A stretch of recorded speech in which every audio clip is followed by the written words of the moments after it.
नमस्कार, आर्य न्यूज देख रहे हैं आप। मैं हूं आपके साथ पल्लवी सिंह। रुक करेंगे उत्तराखंड बुलेटिन की ओर। शुरुआत करते हैं हरिद्वार से, जो अंतर्राष्ट्रीय योग दिवस के मौके पर आज योग गुरु बाबा रामदेव पतंजलि फेज 2 में हजारों लोगों के साथ योग करते नजर आए। आपको बता दें कि हर की पौड़ी पर भी इस दौरान केंद्रीय मंत्री गिरिराज सिंह द्वारा योग कार्यक्रम में वो शामिल हुए, जहां पर एक भव्य आयोजन किया गया था। साथ ही ये भी आपको बता दें कि पहली बार ऐसा हुआ है जब हर की पौड़ी पर इस तरह का भव्य कार्यक्रम आयोजित किया गया हो। यहाँ पर एक साथ देश में करीब 25 करोड़ लोग योग करते हुए एकजुटता के साथ नजर आए और एकजुटता का ही संदेश भी दिया गया। दूसरी ओर धर्मनगरी हरिद्वार में स्थित विश्व प्रसिद्ध हर की पौड़ी पर भी भव्य कार्यक्रम आयोजित किया गया। इसमें करीब हजारों की तादाद में लोग एक साथ एकत्रित हुए और मिलकर योग किया गया।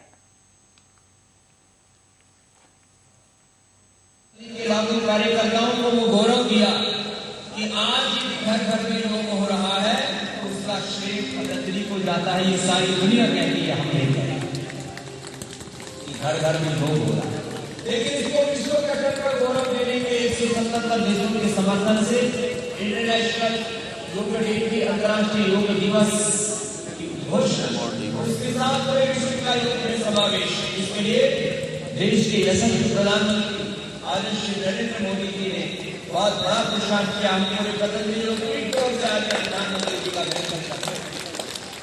तो उन्होंने यूएन के अंदर ये प्रस्ताव भी नहीं रखा है।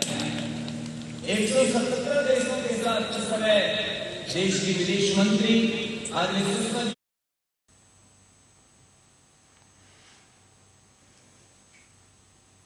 और हल्द्वानी में मिनी स्टेडियम में अंतर्राष्ट्रीय योग दिवस के अवसर पर एक कार्यक्रम आयोजित किया गया। यहां पर सैकड़ों लोगों ने योग अभ्यास किया। साथ ही इस अवसर पर शहर के प्रथम नागरिक, नगर निगम के मेयर ने भी सैकड़ों लोगों के साथ योगाभ्यास किया है। हल्द्वानी मिनी स्टेडियम के अलावा अनेकों स्थानों पर भी अंतर्राष्ट्रीय योग दिवस के कार्यक्रम को आयोजित किया गया है।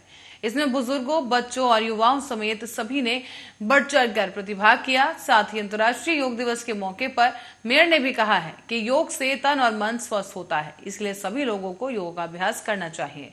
इसी के साथ ही 8वें अंतर्राष्ट्रीय योग दिवस के दौरान सभी लोगों को बधाइयां भी दी हैं।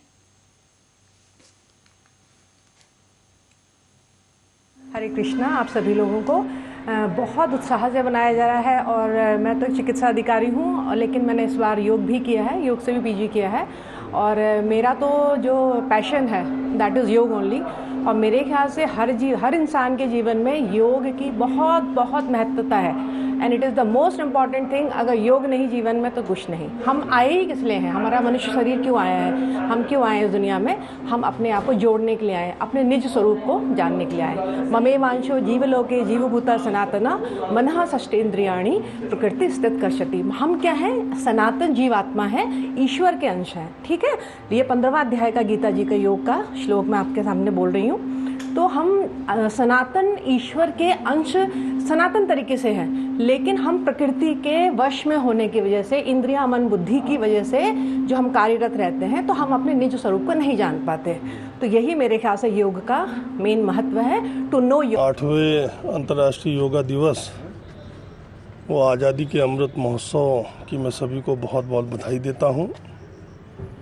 और माननीय प्रधानमंत्री श्रीमान मोदी जी ने जिस तरह योग को अंतर्राष्ट्रीय स्तर पर स्थापित किया, उसको ख्याति दिलाई, वो केवल भारत नहीं पूरे विश्व बंधुत्व के लिए आज की तिथि में आवश्यक है। इंटरनेशनल ब्रदरहुड अगर कोई विद्या कायम कर सकती है तो योग है। योग जीवन में सब कुछ देता है, तन और मन की एकाग्रता को देता है, जो कि जीवन के हर पहलू में आवश्यक है। तो आप सबको बहुत बहुत बधाई। आज आयुर्वेदिक एवं यूनानी चिकित्सा द्वारा यहाँ पे कार्यक्रम आयोजित किया गया और देहरादून में भी आज इसी विभाग द्वारा आयोजित किया गया, जिसमें माननीय मुख्यमंत्री श्रीमान पुष्कर सिंह धामी जी वहाँ पर उस कार्यक्रम में हैं। तो योग की जितना प्रचार प्रसार। और आज पूरा विश्व अंतर्राष्ट्रीय योग दिवस मना रहा है। भारत में भी 75 ऐतिहासिक धरोहरों पर भारत सरकार द्वारा अंतर्राष्ट्रीय योग दिवस मनाया गया। इसमें धर्मनगरी हरिद्वार स्थित विश्व प्रसिद्ध हर की पौड़ी पर भव्य कार्यक्रम आयोजित हुआ और यहां पर हजारों की तादाद में लोगों ने एक साथ मिलकर योगाभ्यास किया है। कार्यक्रम में केंद्रीय मंत्री गिरिराज सिंह समेत पूर्व मुख्यमंत्री और हरिद्वार सांसद रमेश पोखरियाल निशंक, भाजपा प्रदेश अध्यक्ष मदन कौशिक, गंगा सभा के पदाधिकारी समेत कई अन्य संस्थाएं जुड़ी। यहां पर सभी ने मिलकर योगाभ्यास किया और पहली बार आपको बता दें कि हर की पौड़ी पर इस तरह से अंतर्राष्ट्रीय योग दिवस का भव्य कार्यक्रम आयोजित किया गया है। इस कार्यक्रम में पहुंचे केंद्रीय मंत्री गिरिराज सिंह का कहना है कि अंतर्राष्ट्रीय योग दिवस पर भारत में 75 प्रसिद्ध स्थानों पर योग के कार्यक्रम का आयोजन किया गया है। यहाँ हरिद्वार पूरे विश्व में विख्यात है और ये एक सांस्कृतिक धरोहर है। इनका कहना है कि देश के प्रधानमंत्री नरेंद्र मोदी ने साल 2014 में संयुक्त राष्ट्र संघ में अंतर्राष्ट्रीय योग दिवस का प्रस्ताव रखा था, क्योंकि योग भारत की प्राचीन विद्या है और इसी को अंतर्राष्ट्रीय योग दिवस के रूप में 177 देशों ने मानने का निर्णय किया था। इसमें मुस्लिम देश भी शामिल हुए, पर बता दें आपको कि हमारे पड़ोसी मुल्क पाकिस्तान और हमारे देश में कुछ लोगों द्वारा इसका विरोध किया गया। आज भारत के लाखों युवा योग से मध्यम विश्व के योग में पटाखा फैला रहे हैं, लेकिन अग्निपथ योजना का विरोध कर रहे हैं और विपक्ष और युवाओं को गिरिराज सिंह ने नसीहत देते हुए कहा है कि अग्निपथ योजना देश के युवाओं के लिए फायदेमंद साबित होगी। इस योजना के माध्यम से देश के युवा 10वीं की परीक्षा पास कर सकते हैं और पास करते ही वो अग्निवीर हो जाएंगे। इस योजना के माध्यम से देश की सेना में भर्ती के लिए एक युवाओं की जरूरत है, मगर 4 युवाओं को भर्ती किया जा रहा है। बाद में 3 युवाओं को पैरामिलिट्री राज्य पुलिस में भर्ती किया जाएगा और उसके लिए रिजर्व किया जाएगा। हालांकि आर्मी के अधिकारी भी इस योजना का समर्थन कर रहे हैं, मगर विपक्ष, जिनको मोदी सरकार के विरुद्ध कुछ नहीं मिलता, वो इसका विरोध कर रहे हैं और देश के युवाओं को भटकाने का काम हो रहा है। हम देश के युवाओं से आग्रह करते हैं कि ऐसे नेताओं के भटकाने में मत आओ, प्रधानमंत्री पर भरोसा रखो। जब इनसे पूछा गया कि बिहार में गठबंधन सरकार है और नीतीश कुमार इस मामले पर कुछ नहीं बोल रहे, तो सवाल के जवाब में गिरिराज सिंह ने कहा है और उन्होंने कन्नी काटते हुए कहा कि नीतीश कुमार को मैं कुछ नहीं कहूंगा। जो लोग इस मामले में गंभीरता से दिखेंगे और जानेंगे, ये योजना लोगों को दिशा देने का काम करेगा। पथ एक ऐसा आया है हमारे देश के युवाओं के लिए कि आज अग्निपथ के माध्यम से, अग्निवीर के माध्यम से जो हमारे युवा 10वीं पास करके गए हैं, आर्मी में मुझे 1 को लेना था, हम 4 को ट्रेनिंग दे रहे हैं और 3 जो होंगे वो रेडी फॉर एम्प्लॉयमेंट होंगे, स्किल्ड होंगे। ये पैरामिलिट्री में जाएंगे, उनके लिए रिजर्व है, स्टेट पुलिस में जाएंगे, उनके लिए रिजर्व है। आज आर्मी के सारे लोग इसके पक्ष में खड़े होकर बोल रहे हैं। देश के कुछ लोग जिनको मोदी सरकार के खिलाफ कुछ नहीं दिखता, तो युवाओं को भ्रमित करने का काम कर रहे हैं। युवाओं से आग्रह है कि इन नेताओं के भ्रम में ना आए, मोदी पर भरोसा रखें। ये केवल आज 10वीं पास बच्चों को 4 साल का स्किलिंग दे करके पैसे भी साथ में मिलेंगे, रोजगार के भी अवसर मिलेंगे। इससे बढ़िया और कुछ हो ही नहीं सकता। कोरोना के 2 साल बाद योग नगरी में अंतर्राष्ट्रीय योग दिवस बड़े अवसर पर और बड़े स्तर पर पूरे मन योग के साथ मनाया गया है। यहाँ पर अंतर्राष्ट्रीय योग दिवस की पूर्व संध्या पर मुख्यमंत्री पुष्कर सिंह धामी से परिवार परमार्थ निकेतन आश्रम पहुंचे थे, जहां आश्रम में ऋषि कुमारों ने मंत्रोच्चारण और शंखनाद की ध्वनियों के साथ उनका स्वागत किया। और आज सुबह ही मुख्यमंत्री पुष्कर सिंह धामी की मौजूदगी में परमार्थ निकेतन के अध्यक्ष स्वामी चिदानंद सरस्वती के सानिध्य में हजारों लोगों ने योग किया है। यहाँ आपको बताते चलें कि ऋषिकेश ने योग नगरी के रूप में देश विदेश में ख्याति प्राप्त की है। यहाँ विश्व भर से लोग योग, आध्यात्मता और ध्यान का ज्ञान ग्रहण करने आते हैं।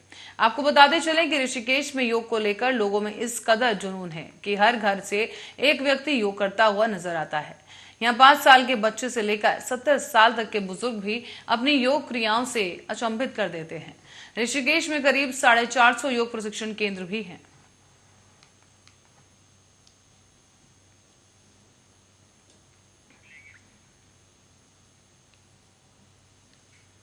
और इस बीच बढ़ेंगे अगली खबर की ओर। क्रिकेट एसोसिएशन ऑफ उत्तराखंड के सचिव, प्रवक्ता, वीडियो एनालिस्ट और सीनियर पुरुष क्रिकेट टीम के मैनेजर और कोच समेत 7 के खिलाफ बसंत विहार थाने में मुकदमा दर्ज कर दिया गया है।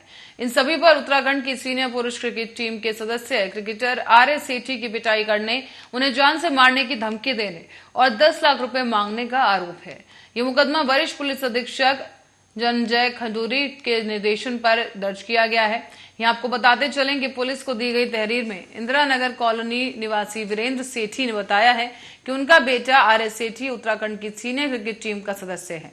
उनका यह आरोप है कि 11 दिसंबर 2021 को अभ्यास के दौरान सीनियर पुरुष क्रिकेट टीम के कोच मनीष झा ने आर्य की पिटाई कर दी। इसकी शिकायत सीएयू के सचिव महेम वर्मा से की गई थी, तो उन्होंने इस संबंध में टीम के मैनेजर नवनीत मिश्रा, कोच मनीष झा और वीडियो एनालिस्ट पीयूष रघुवंशी से बात की।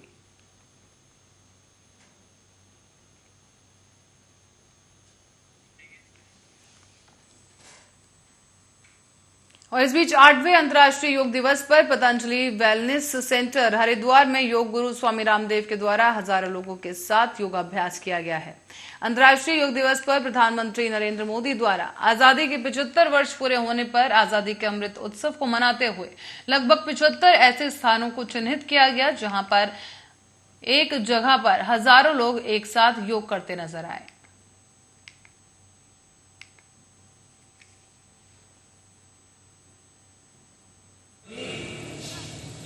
सबके साथ रूबरू होने वाले ये पहला अवसर है।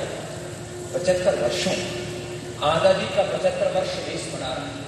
अमृत महोत्सव 75 आइकोनिक स्थानों पर 500 जिलों में 5000 तहसीलों में और लाखों गांव में एक साथ पतंजलि के निष्ठावान कार्यकर्ताओं के द्वारा निःशुल्क योग के सत्र चलाए जा रहे हैं। पर सबके लिए बहुत बहुत अभिनंदन और सभी से मेरा आह्वान, अपने अपने घरों से, गांव में, गली में, मोहल्ला में, नगरों में, महानगरों में हम बाहर निकले और जहां योग हो रहा है वहीं सम्मिलित हो जाए। इसके लिए किसी के बुलाने की जरूरत नहीं है, क्योंकि योग हमारी मूल प्रकृति है, मूल संस्कृति है, मूल क्षेत्र है। योग हमारी आत्मा है। Yoga is the soul of India.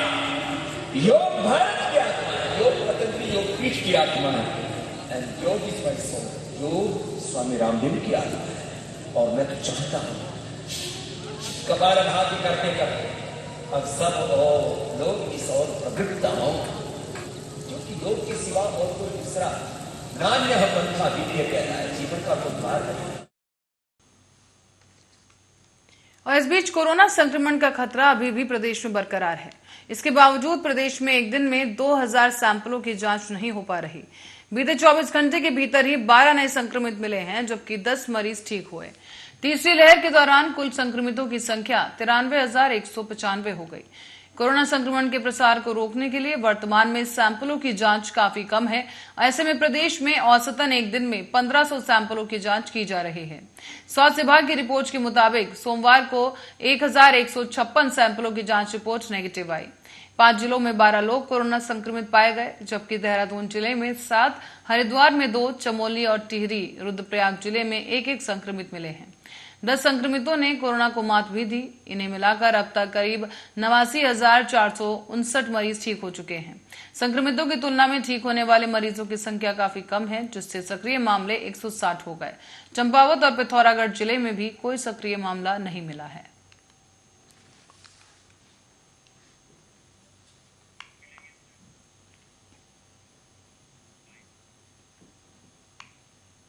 और इस बीच बात करते हैं मानसून की। तो मानसून की दस्तक के साथ ही केदारनाथ यात्रा की रफ्तार अब धीमी हो गई है। बीते एक हफ्ते में प्रत्येक दिन दर्शनार्थियों की संख्या घट रही है और साथ ही साथ बाजारों, पैदल मार्ग और केदारपुरी में यात्रियों का दबाव पहले जैसा नहीं रहा। यहाँ पर सोनप्रयाग से भी प्रतिदिन सुबह से दोपहर तक यात्रियों की धाम रवानगी भी कम हो गई है। दरअसल आपको बता दें कि 6 मई से शुरू हुई केदारनाथ यात्रा में इस साल नए आयाम स्थापित किए गए, जहां दरअसल कपाटोद्घाटन के साथ साथ जहां श्रद्धालुओं ने दर्शन किए और वहीं यात्रा के शुरुआती 6 दिनों में ही धाम में दर्शनार्थियों का आंकड़ा 1 लाख पहुंच गया था। सोमवार से ही हो रही बर्फबारी के कारण अब प्रशासन द्वारा हेमकुंड साहिब की यात्रा अस्थायी रूप से रोक दी गई है। मौसम खुलने के बाद आज मंगलवार को एक बार फिर से यात्रा शुरू की गई और हेमकुंड साहिब मैनेजमेंट ट्रस्ट के उपाध्यक्ष नरेंद्रजीत सिंह बिंद्रा ने बताया है कि सभी स्टेशनों से यात्री अब हेमकुंड साहिब की ओर बढ़ रहे हैं। आपको यह भी बता दें कि केदारनाथ धाम में यात्री दबाव कम होने से टेंट कॉलोनियों में कई टेंट अब रात को खाली रह गए। भले ही गढ़वाल मंडल विकास निगम के पास आगामी 30 जून तक बुकिंग फुल है, लेकिन सोनप्रयाग गौरीकुंड कस्बों में भी यात्री दबाव कम हो गया है।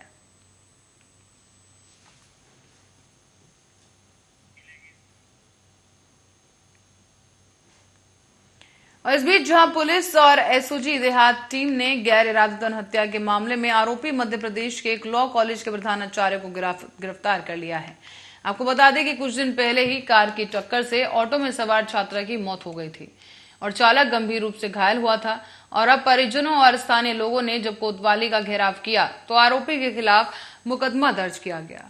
मुकदमे में गैर इरादतन हत्या की धारा दर्ज की गई। और अब आपको बता दें कि इस हादसे में ऑटो चालक और ईशा डोभाल गंभीर रूप से घायल हो गए।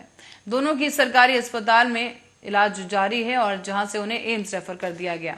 उपचार के दौरान ही सुबह 5 बजे ईशा डोभाल ने दम तोड़ दिया है, जबकि ऑटो चालक की हालत अभी भी गंभीर बनी हुई है। पुलिस ने अब अज्ञात चालक के खिलाफ लापरवाही की धाराओं में मुकदमा दर्ज कर दिया है।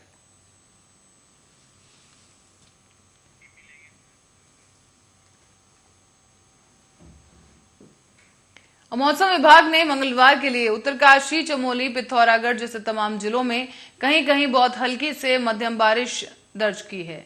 यहाँ आपको बता दें कि तीव्र बारिश, ओलावृष्टि और आकाशीय बिजली चमकने का भी अनुमान लगाया गया और बारिश और ओलावृष्टि को लेकर येलो अलर्ट जारी कर दिया गया है। मौसम विभाग के मुताबिक 22 को भी कुछ पर्वतीय इलाकों में हल्की बारिश रहेगी, लेकिन कोई अलर्ट जारी नहीं किया गया। बाकी हिस्सों में मौसम शुष्क रहेगा, तो वहीं 23 से 24 को प्रदेश में मौसम शुष्क रहेगा। देहरादून शहर में भी सोमवार को कुछ हिस्सों में बारिश हुई, जिससे मौसम में ठंडक बढ़ने लगी है। और इस बीच आपको ये भी बता दें कि मसूरी में हुई बारिश और ओलावृष्टि का असर दून घाटी पर भी देखने को मिला। सोमवार को जहां अधिकतम तापमान 33.3 डिग्री सेल्सियस के साथ सामान्य रहा, तो वहीं न्यूनतम तापमान में भी गिरावट दर्ज की गई और न्यूनतम तापमान 20.4 डिग्री सेल्सियस दर्ज किया गया है, जो सामान्य से 3 डिग्री कम रहा।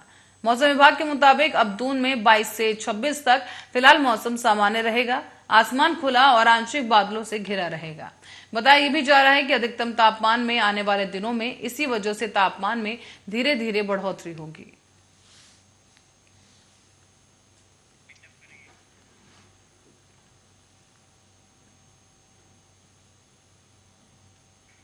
और इसी खबर के साथ ही उत्तराखंड बुलेटिन में फिलहाल के लिए इतना ही। आप बने रहे हमारे साथ, देखते रहे आर्या न्यूज।